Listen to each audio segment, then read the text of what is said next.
What's up, everybody? Welcome back to another video here at Chris's MMA Universe. So it looks like UFC 245 was a pretty good card. I mean, there were some. I would say the entire main card was absolutely terrific. I mean, I know. Quite a few of the fights went the distance, but in a way, sometimes that's a little bit better. You get to enjoy it a little bit more. Like, you get to see fighters display all their skills and, let them put, everything on display and show what they can do in a longer fight. Show if they can last the longer fight, see if they can like weather a storm or see if they could, just go the whole duration. So I just want to start off with Jose Aldo versus Marlon Moraes and this was Jose Aldo's, bantamweight debut. So honestly, Jose Aldo got robbed in this fight. That's my personal opinion. I did not see Marlon Moraes really do much to be able to secure the victory. I was for certain. I was for sure that Jose Aldo won this fight. Jose Aldo, you know what? I think Joe Rogan actually said it best. This was like the Jose Aldo from old. Like he was sticking and moving. He had phenomenal head movement, like how he did when he first entered the UFC, where he would just simply slip out of the way, from like a straight punch, jab, whatever. And, he was actually walking down Marlon Moraes. Marlon Moraes didn't really seem like he had too much for him. Now, don't get me wrong, Marlon Moraes was actually getting some pretty good accomplishments in that fight. Well, I know they ended up grappling, and then Marlon Moraes ended up slamming him to the ground. And but Marlon Moraes actually had some pretty good leg kicks in the fight, where I'm actually very surprised that Jose Aldo didn't display any of his leg kicks. That, I would say, that's the one thing that we didn't see from Jose Aldo last night, where where that was like the Jose Aldo from old, where he would just snap the leg kicks, where he had some of the best leg kicks in the game, and he just didn't snap any of them. He looked real thin coming into this fight, but he filled out good enough, on fight day. So people were saying that he didn't really look too good because the weight cut down to 145 is actually a tough task for him. So to get down to 135 for bantamweight, people were saying that he didn't look good, that, he didn't, it looked unhealthy, and, who knows if he was actually even going to be able to make the weight. But he did, and I guess overall he didn't really look too bad, because he was still, muscular. He was still shredded. Like, he didn't look drained too much, So, going into the fight, he seemed good. He seemed fresh. It didn't seem like it took anything away from him. But I do believe that he got robbed. And, and he did make the weight, though. He did cut down to, I guess, that his official weight was 136. And but he looked good. I don't really know what's gonna be next for him. Like, is he gonna hang around in the 145 division? I'm sorry, is he gonna hang out in the 135? Excuse me, is he gonna hang out in bantamweight, or is he gonna go back up to the 145 division? Who really knows? I don't know if he's gonna end up, going back up there to see if he could try his luck there, or is he gonna stay and hang out with the with the bantamweight boys? But I guess we'll see, for Marlon Moraes. I'm not really sure. I know this is his win after losing to Henry Cejudo. So I guess we'll see what's next for Marlon Moraes. I know he has to kind of climb up a little bit before he can end up being in like title contention. I know if Jose Aldo would have won this fight, a dangerous guy like Marlon Moraes, to actually face a dangerous guy like Marlon Moraes, I know he would have been in the talks probably for a title contention. Because, who wouldn't want to see Henry Cejudo versus Jose Aldo? I'm not saying he would have been next in line. I'm just saying that would have been, pretty exciting. So I guess, Jose Aldo didn't really, didn't go his night, but it didn't go his way last night, excuse me. So I guess we'll see what happens, see what happens for next fighters. But I think they both look great in this fight. But I just do believe that Jose Aldo won the fight. So for the next fight, I want to talk about, of course, the one that was probably the most exciting of the night. That I believe it was definitely up there, and it definitely deserved the slot that it was in. It easily could have been a main event. It's Amanda Nunes versus Germaine de Randamie.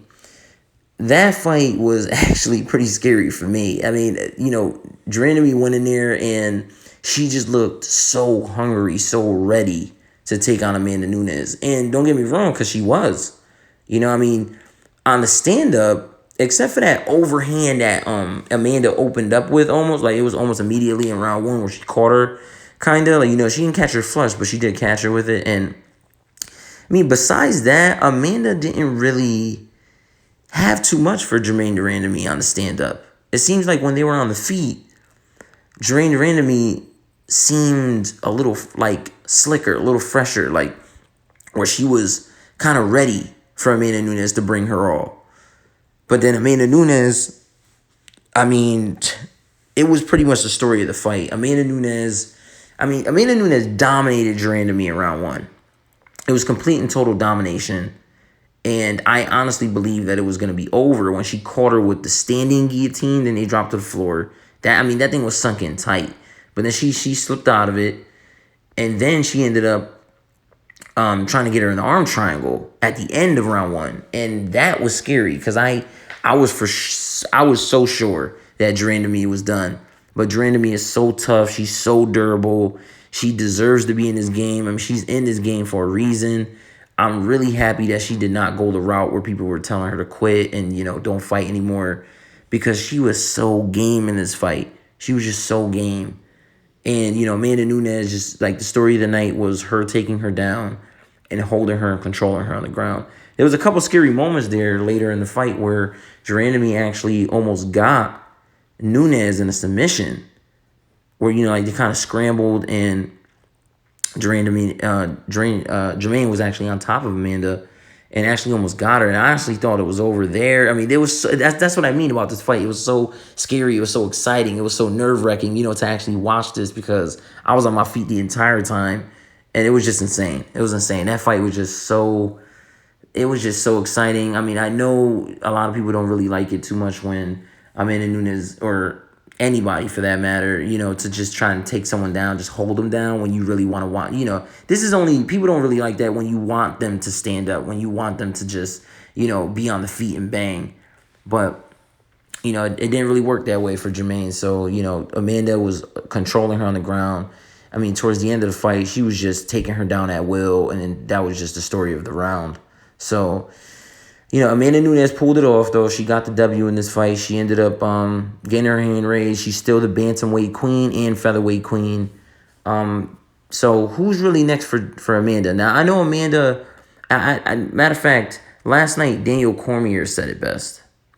It seemed like Amanda Nunes was wrestling kind of like in a panic, kind of like desperation, because I know there was a front kick, I think at the end of round 4. This is me without checking.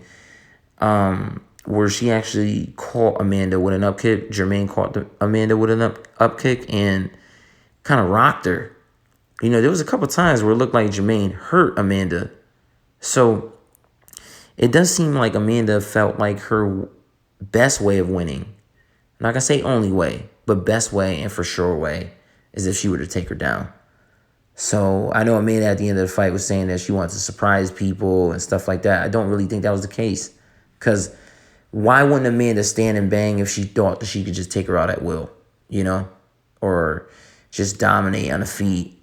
I do believe she was taking Jermaine down because she did not want to stand with her. But I guess we'll see what's next for Jermaine. She's going to stay in this division. She's going to move up to featherweight. I know she said bantamweight is, her is the most active weight class, and she was already the featherweight champion. She was actually the very first women's featherweight champion, women's UFC featherweight champion. So is she going to move back up to featherweight, try her luck there, or, is she going to stay in bantamweight? I guess we'll see what's next for her.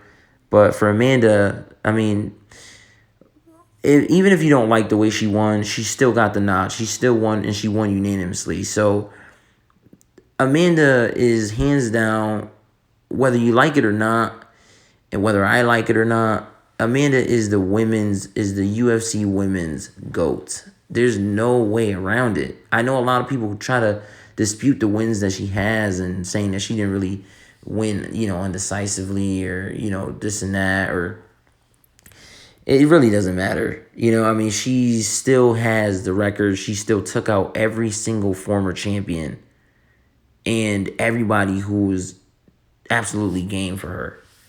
So, she's definitely setting records, and, I guess we'll see what's next for her. She's not willing to let go of this title anytime soon. So, I guess we'll see what's next. I think she actually said that she wants to defend her featherweight strap after this fight. So, I guess we'll see who's going to be next for her in featherweight. I'm definitely going to be watching closely to see what happens with them. But, so for the next fight, I want to talk about Max Holloway versus Alexander Volkanovski. That was actually very surprising for me. I actually thought Max Holloway was going to win this fight against Alexander Volkanovski. Don't get me wrong. I know Alexander is a very tough, very durable guy. But, just the way he took it to Max, like where Max didn't really have too much for him. Volkanovski was catching him with some pretty good, he was chopping that leg kick down. I mean, he was chopping the leg down of the lead leg of Max, where he was just swinging leg kicks, snapping the leg kicks, like where even by the end of round one, Max's lead leg was red. It was like chopped up already. So he kept going to that. So it was actually smart of him to try and chop down the lead leg, try to take some power away from Max. But, don't get me wrong, Max was in there. Max was in there the entire time. But I knew by the end of the fight, Alexander had it. He was just catching Max Holloway pretty much at will. He wanted Max to come in so he can counter. He was actually doing some beautiful counters last night where he was just catching Max every time he came in. Max would try to like snap a jab or, it's kind of like he kept disrupting Max. So Max couldn't get that, snowball effect where we all know Max is famous for, where he's a volume puncher. I think he said in one of the embeddeds or in UFC Countdown where he's gonna give him like 101 piece, where I mean that's usually what he does in fights, right? So it looked like Max was just getting disrupted, and he started to get busted up a little bit, and I knew as soon as it went to the cards that it was gonna go to Alexander. It wasn't really too much, like not too much going on in the fight, but it was just the story of the night. Whereas Alexander chopping the lead leg of Max. Every time Max came in, he countered to disrupt his whole volume punch. So for him to be a volume puncher, Max needs to get it going and then fight his fight and then feel comfortable to just keep throwing.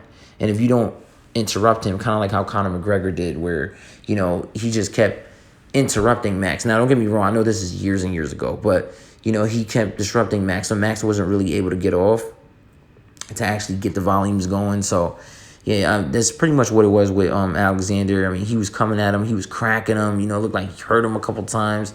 It was real exciting to actually see that fight just stay on its feet.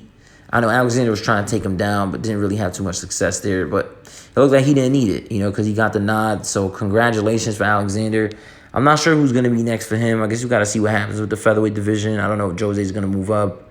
I'm not saying Jose's going to get a title shot. I'm just saying, I guess we just got to see a few moving parts. So, and as far as Max Holloway goes, I know he's not going anywhere. He's still very young. So I guess we'll see what's next for him. We'll see what's next for both guys. And I definitely want to see Max get back in there soon. This was actually a little sad, Max Holloway was a pretty good champion. I actually did not think anybody was going to beat Max for quite a while. But he ended up getting it done. Alexander ended up getting done, and he's now the new featherweight king. So I guess we'll see what's next for Alexander, and we'll see what's next for Max. But hats off to both men. That was really exciting. So, and last but not least, of course, the main event of the night, which is Kamaru Usman versus Colby Covington. This fight was amazing. This thing was just so amazing. It was so exciting. I did not think Colby Covington was actually going to be able to take it to Kamaru the way he did early in that fight, where it looked like he stunned Kamaru more than once. And it looked like Colby was actually going to take the fight and actually end up taking the belt. And I guess they were looking at the scorecards at the end of the fight where they were saying like Colby got 4-1 rounds. I mean, I don't really agree with that one, but Still, it was like 50 seconds away from going to the judges, and Kamar just did a beautiful job where he just ended up catching Colby, where they were just swinging at each other, but Kamar was able to catch him, dropped him, and then that was just the beginning of the end. He ended up getting a TKO victory against Colby Covington. But this fight was so great. It was so amazing. This was something that definitely had me on the edge of my seat, where I was just glued to the TV. It was crazy. It was just so nuts, and but both men, it was pretty beautiful to watch, because if you really think about it, both men are wrestlers. So that kind of, I guess, canceled each other out in this fight. This was just a stand and bang. And who doesn't love fights like that? So, but especially against these two men, let's see who really has the best stand-up, like within each other. But, Kobe was catching Kamar. It seemed like I think he won like round 1 and 2. Then he ended up getting his jaw broken in round 3. And still was in there for round 4 and 5 for, the most of 5, and then all of round 4. So the fact that Kobe was actually able to fight with a broken jaw just shows his toughness. Let's put all the trash talk aside. Let's put all that aside for both men, but especially Kobe. Let's just put it all aside. I'm just talking about his natural skill, and his fighting ability, and the way that he was able to do it with Kamar was absolutely just amazing. He can fight. He definitely can fight. Like I said, put the trash talk aside, and he was able to take it to Kamar. He did not, shy away. He was just in there. He was in there, and so was Kamar. But Kamar seemed a little more calm. He was kind of like preserving himself a little bit, it seemed like. And then round 5, he just unleashed the beast and ended up, letting Kobe have it. And he dropped him. That was beautiful the way he caught him. Oh, man, it was just nasty. So he ended up dropping him. Then, Kobe, when he got up, his face was just busted up after that. But Kamar got done what he needed to get done, what he wanted to get done, what he just was, he needed to do it. And he was saying he did it for everybody, for all the trash talk Kobe was doing, for, towards everyone, towards Brazil. He definitely needs to do it. And he felt like he accomplished what he needed to accomplish. And, he definitely did. I know the TKO, some people might say maybe it got stopped early because, Kobe was protesting it a little bit. I know there was some weird things going on in the fight where they were kind of like both poking each other, and looked like Kamar got caught kind of like, in the groin, where I don't really think it went there, but yeah, it looked more like he hit him in the leg or the waist, but I don't know, I guess he did. And so there was a few breaks going on in the fight, like some timeouts from the ref, and due to things like that. But, luckily it didn't really change the fight. It didn't really, like, somebody got eye poked to the point where they couldn't fight anymore. So, hats off to Kamar. I guess we'll see what's next for him as well. I only say this because that the UFC does not really keep what they say, and they don't like to make fights on the night of the fights, and even if they did, you never really know if that's gonna happen, if a fight's set up, if that's even really gonna happen. So I guess we'll see. We'll see what happens. We'll see what's next for Kobe, if Kobe's gonna get back in there. I know he was trying to threaten the UFC, saying that he was gonna go over to the WWE. The character that he is and what he does, I can kind of see him going over there. But I definitely won't be watching over there. I'm just saying. I just really think he would end up going over there if they end up offering him the right amount of money. But, we'll see. We'll see if Kamar is going to end up getting back in there soon, or, I'm not really sure how he feels after the fight. Didn't really seem like he, sustained any injuries or anything like that. But, Kobe definitely got, he got taken out. Kobe got taken out. So, but hats off to both men for the fight. It was very exciting for me. I loved it. I loved this entire card was just stacked. It was so stacked. What a way to end off the year. UFC 245, and I guess we'll end up seeing what's next. Where the next pay-per-view, I believe, is going to be Conor McGregor. I'm not 100% sure. This is me without checking, but Conor McGregor versus Donald Cerrone. But if you guys end up liking the video, make sure you hit the like button. Leave your comments. I want to know what you guys thought about all these fights.